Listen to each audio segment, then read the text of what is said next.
that money and start to pool with a large group of people. The way these private placements get set up is that there's capital now to do those votes. So that capital, in the form of some kind of preferred return usually, gets paid folks as you go forward. And so now, if everybody wrote you a check on day one, and let's say you did a $5 million fund, and everybody wrote a check and you had $5 million in your hand, you now owe them from that day, the clock starts, and you owe them preferred return. And you have a good strategy for how you're going to deploy that capital.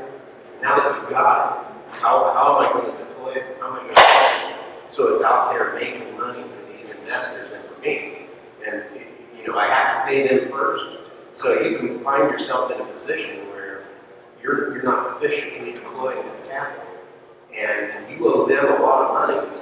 And before you can get paid a dollar, they have to get paid all theirs. So you may be working for years trying to keep them paid, and you're not making anything, and that doesn't feel good. So keep in mind that business, running the fund, is different than the business that we may be doing right now, one investment at a time. Oh, yeah, well said. Dave, I've known Dave for years. We actually met at a capital raising workshop in Vegas weeks ago. I don't remember. Most of it stayed there.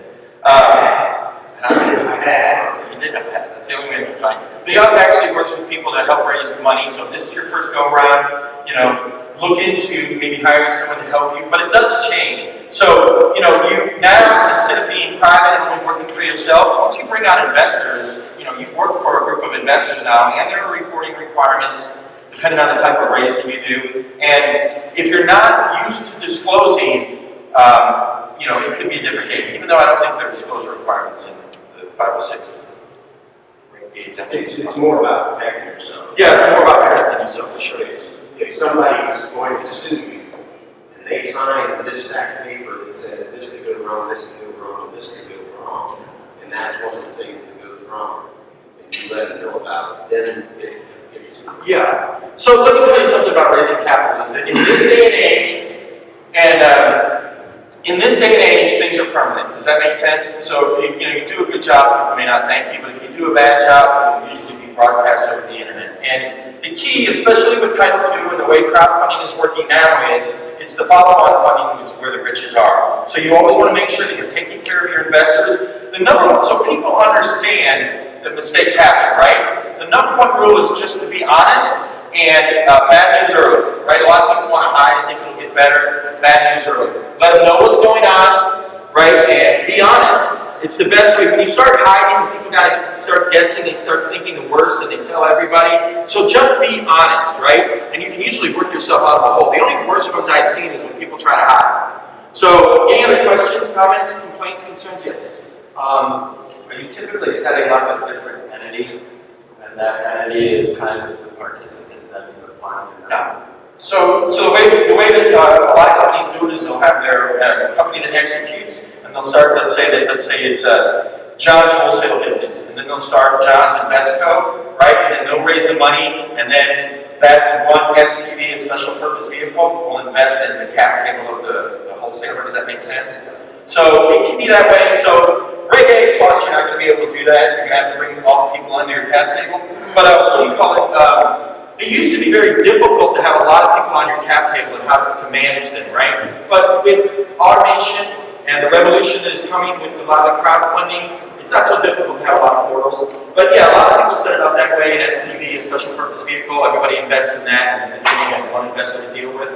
I can tell you some things when you start getting into raising capital, especially securities-based. Watch your equity, right? You give up more than 51% of your company with bad math, you can't, right?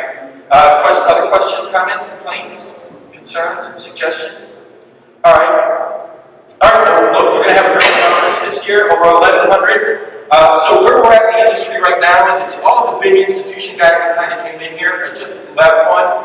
They're all access. So when you have a new industry, it's usually consolidation to the cheapest capital. Does that make sense? So that's where we're at in this cycle right now with institutions.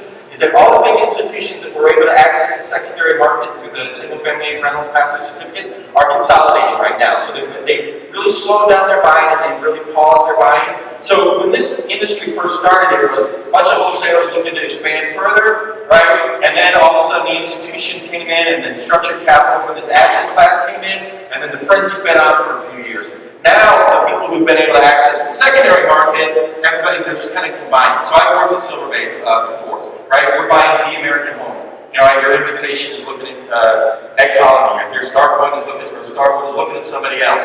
But what this has done, because they've paused their buying and they're consolidating these big portfolios, and we can see it as an expression in this event, is that it's given a little bit of room for the smaller guys, the people with 25, 30, 40 portfolios, to start catching up and building sizable portfolios. The infrastructure is there, the capital is there, and we need players and we need deals. There's more money on the market for deals and wholesalers than ever before. Does that make sense? So, go ahead.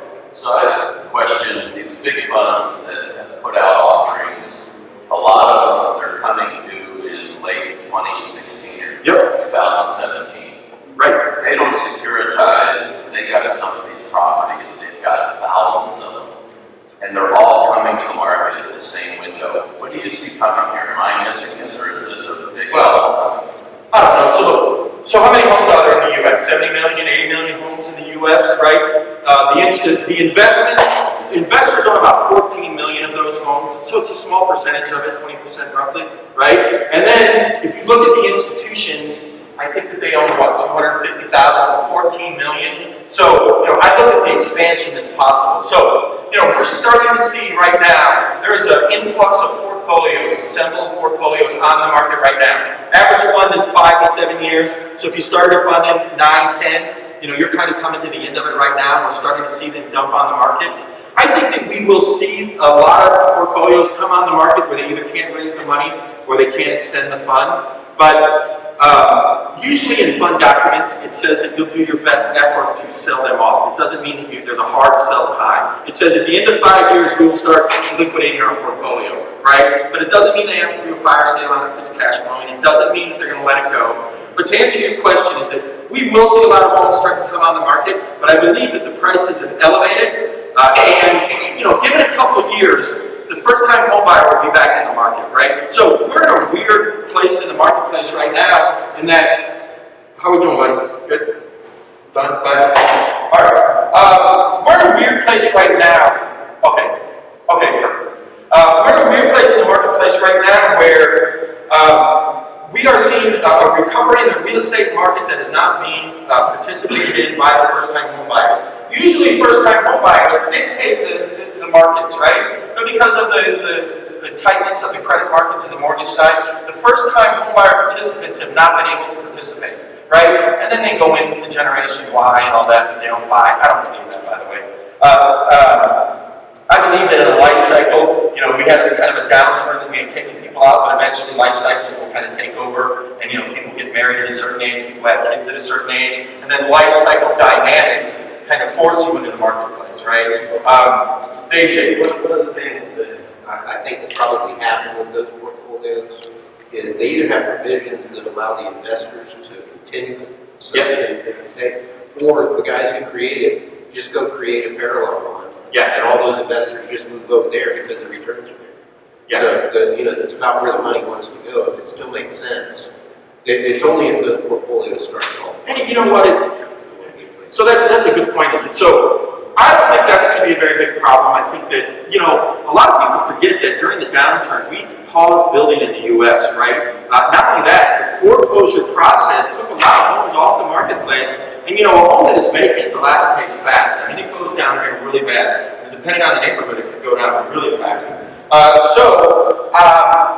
There's a huge shortage of properties that are in need for the owner-occupant at this time. So I don't think that we're going to have a big problem with it. I've been hearing that since the FDIC days. I worked at Fannie Mae when, it crashed and was assumed by the government. And talk about a miserable time. I mean, everybody lost their entire life savings. Hank Paulson gets on a company-only call, and basically we're thinking that he's going to say, okay, don't worry, stick it up. He basically blamed everybody at Fannie Mae for the downturn, said it was crazy, and that it'll never recover. So I've been hearing this downturn in the U.S. housing economy I don't know. How many people are from Miami, by the way? Only a couple? Well, good. Well, welcome to Miami. I live a few blocks away. I love it, except for in the summer. So if you have an opportunity to drive around, the building boom that is going on right now is much bigger than the building boom before. So a lot of people say, is there a crash? It depends on the asset class. If you can make it downtown to Brickell, you'll see one of the largest building booms in the U.S. history going on right now, in premium luxury condos. It's really interesting. So we'll see. I mean, we'll see what happens with it. That, the condos scare me more than single families. I think there'll always be a demand for single family. And the hardest part about building a portfolio is building a portfolio. Once it's stabilized and predictable cash flow is throwing off, a lot of options open up for you. You can go debt, you can maybe carve out a chunk and start a new fund, right? So I don't think that's a problem. Do you have something else to say? All right, any questions, comments, complaints, concerns? Yes, no, maybe? All right, it's going to be a great event. Like I said, there's, it's a record number of attendance at IMN. This is really turned into the center place for this kind of asset class, the single-family rental dispersed portfolio, right? A couple places, if you're kind of new to this, where I'll send you to, is it Sullivan Road Capital? I think I said that right.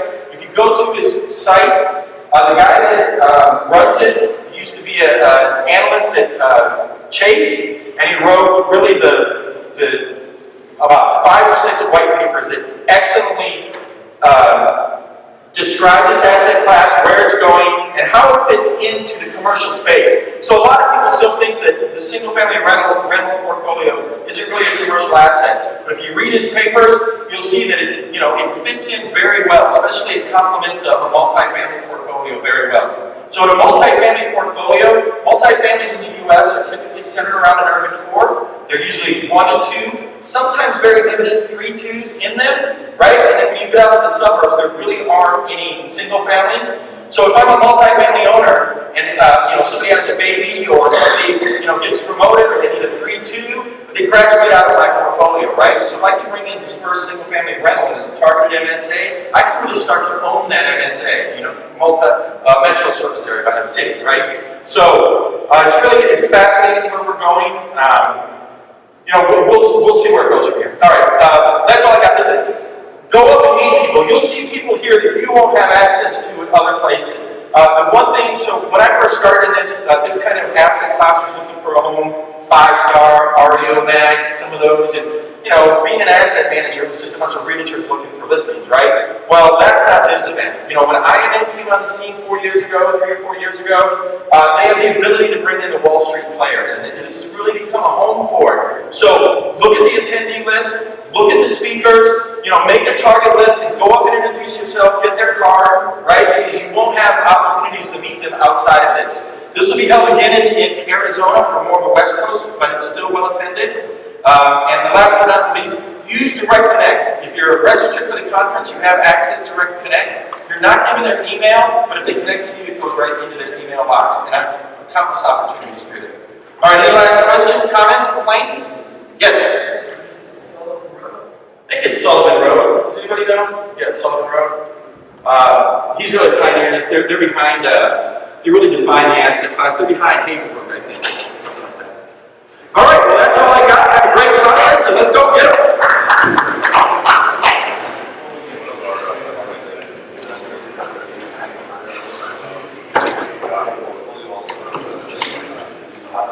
Yeah, let's keep talking.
Yeah, actually,